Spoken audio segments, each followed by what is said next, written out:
Hello viewers. So today we will discuss what is potential and how does nerve conduction takes place in our body. So first you should know about what is a gradient or slope. When you must know what is a inclined plane or an inclined slope. When you place a ball on the top of the inclined plane, it slips and reaches the ground.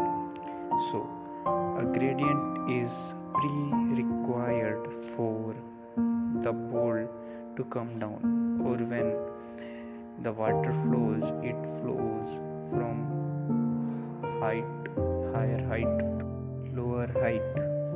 So, what is required for a current to flow? That is the potential.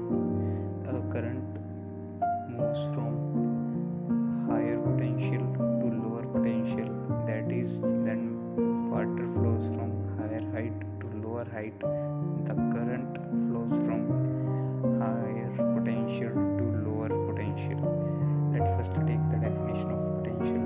Potential is the work done that is required to take a unit charge from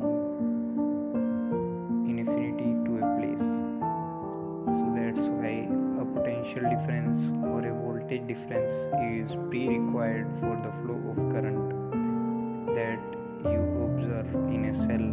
Eternal is positive and eternal is negative. So there are many examples in a life.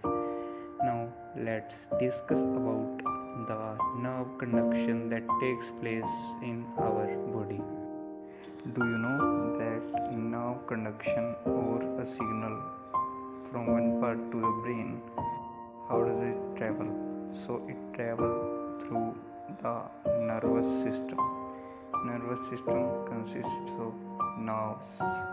Okay, these nerves are like wires. This structure is like wires. These are bounded by myelin sheath. As you have observed in a wire is bounded by a plastic or polyvinyl chloride PVC. That is, in our body, the nerve fibers are also bounded by a myelin sheath to prevent the leakage of current. So a gradient is set up between the neurons to enable the conduction of nerve impulses. So first let's understand the structure of the neuron. The structure of neuron is like other cells, so it has a nucleus with the cell body is the main part. So cell body has the upper parts called the dendrites, which are used to receive the stimulus from other neurons, and then the nerve impulse travels through the axon, okay, the main wire, and then signal is transmitted to the other parts of the neuron, the axon terminals. Okay, so how does this takes place? What is the energy required to do so? So let's discuss. So first I shall tell you that there is a potential gradient in between the ball and the environment of the axon. Okay, so the outer part is positively charged and the inner part is negatively charged. So the outer part contains very sodium ions, and in the inner part of the axon there are potassium ions and negatively charged proteins, so that the potassium ions are in less quantity, and overall the net charge on the axon inner part is negative in the resting state when our body is not conducting any impulse. Okay, so when it is conducting an impulse, the charge is reversed.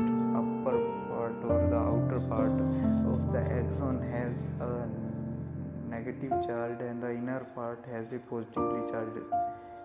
Okay, now you have understand or have some clue how does the nerve conduction take place.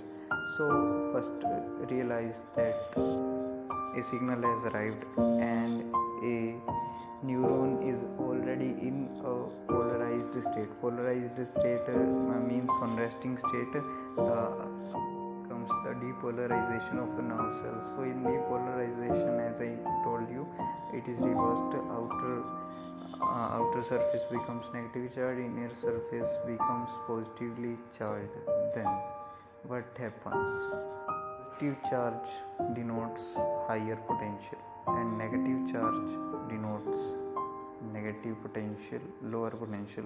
Okay, so now if a nerve is conducted, so our cells become positive from inner side, means higher potential inner side.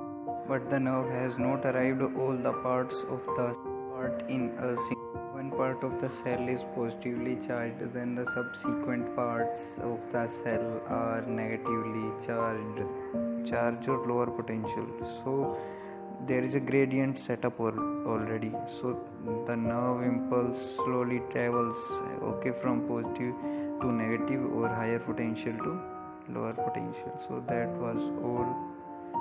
So more information we will see in subsequent videos. Thank you.